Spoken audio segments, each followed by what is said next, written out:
Today's top stories.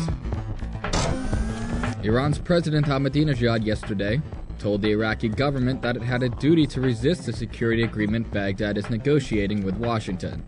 Washington and Baghdad have been negotiating the security agreement for months, which would set the terms for presence of U.S. forces in Iraq after their United Nations mandate expires at the end of this year.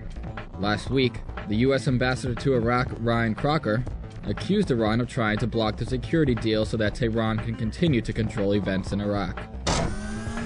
With 4 weeks remaining before Americans go to the polls to elect their next president, Barack Obama and John McCain last night both stressed the need for tighter sanctions to keep Iran from building a nuclear bomb.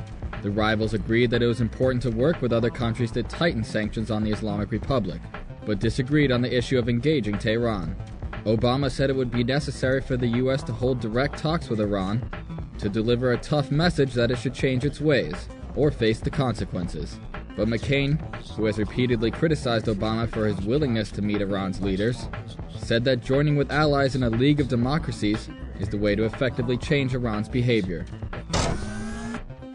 The U.S. Federal Reserve today announced that it is cutting the federal funds lending rate by 0.5 percentage point to 1.5%, in a move matched by central banks around the world.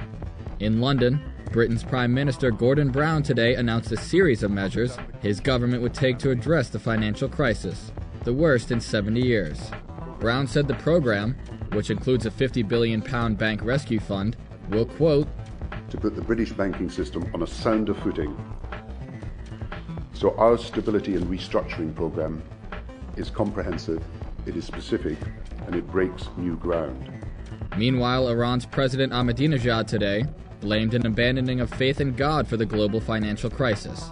His comments follow a report by Iran's central bank that said the country's inflation for the last month reached 29.4%. These stories and more at IranVNC.com.